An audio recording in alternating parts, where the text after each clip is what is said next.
Welcome back to the deep dive. Okay, let's jump right in today. We're looking at something almost everyone tries. Upgrading the power on the FlySki FSI6X transmitter. You know, the one, that super popular starter radio? Yeah, it's everywhere. And our sources, well, they make it clear this isn't just a simple tweak. People have tried these things.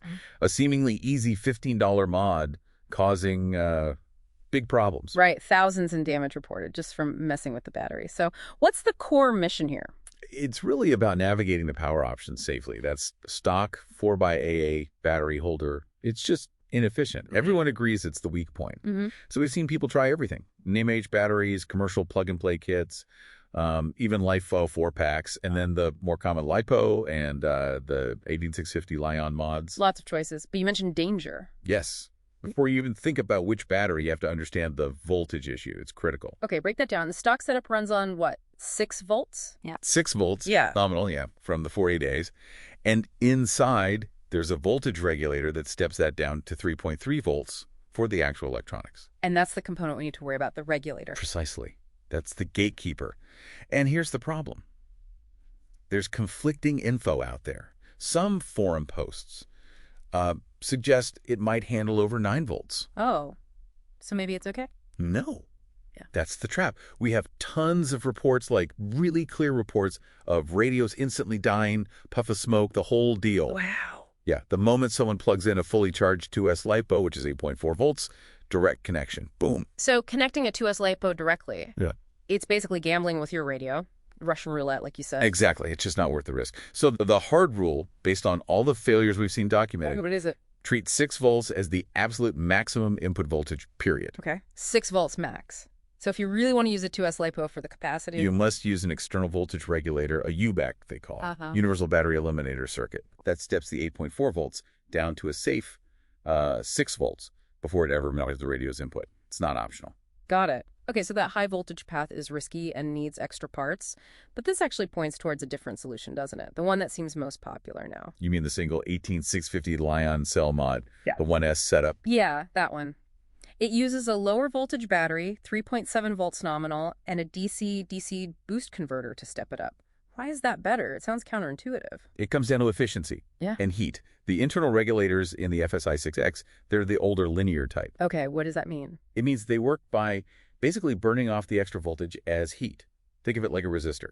If you feed in 8.4 volts when the radio only needs, say, 6 volts going into its final 3.3 V stage, that difference. It just becomes wasted heat. Exactly. A lot of wasted energy, a lot of heat inside your transmitter.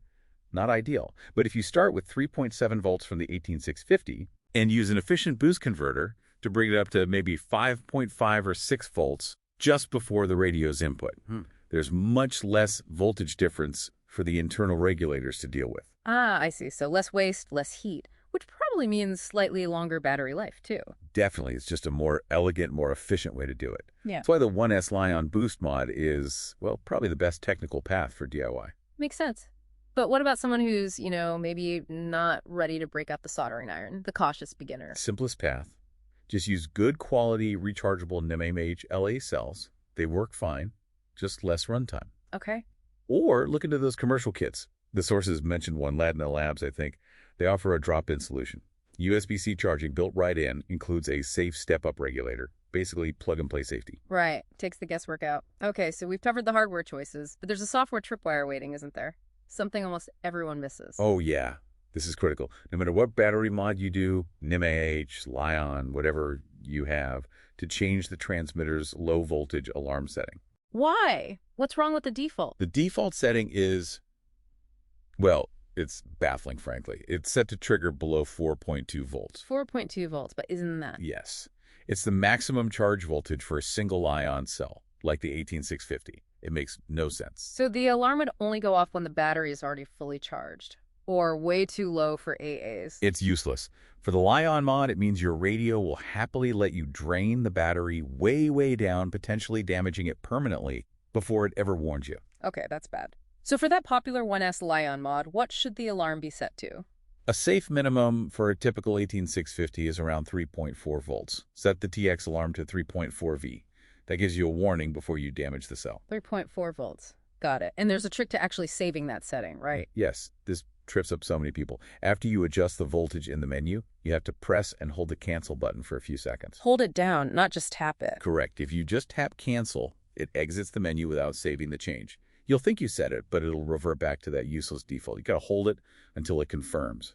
Ah, crucial detail. Okay, so let's tie this all together then. Sure. For most people doing a DIY mod, the integrated 1S 18650 conversion with a boost converter seems like the sweet spot, right? Okay. Good balance of safety, efficiency, cost. Absolutely. It avoids the high voltage danger. But if you do go for a 2S LiPo, that external UB set to 6 volts isn't a suggestion, it's mandatory. Mandatory. Otherwise, you risk the magic smoke. You risk the magic smoke. All right. Now, before we wrap up, here's something for you, the listener, to think about. We talk a lot about lithium batteries, LiPos, Li-ions, and their power density. But they also carry inherent risks, right? Fire, thermal runaway. Definitely. Safety is paramount. So consider this. Why is the single most emphasized safety rule in the entire RC hobby, across planes, cars, drones, everything? Why is it never leave lithium batteries charging unattended? What does the existence and the importance of that specific rule tell you about how seriously you need to take your own safety protocols in this hobby? Something to chew on.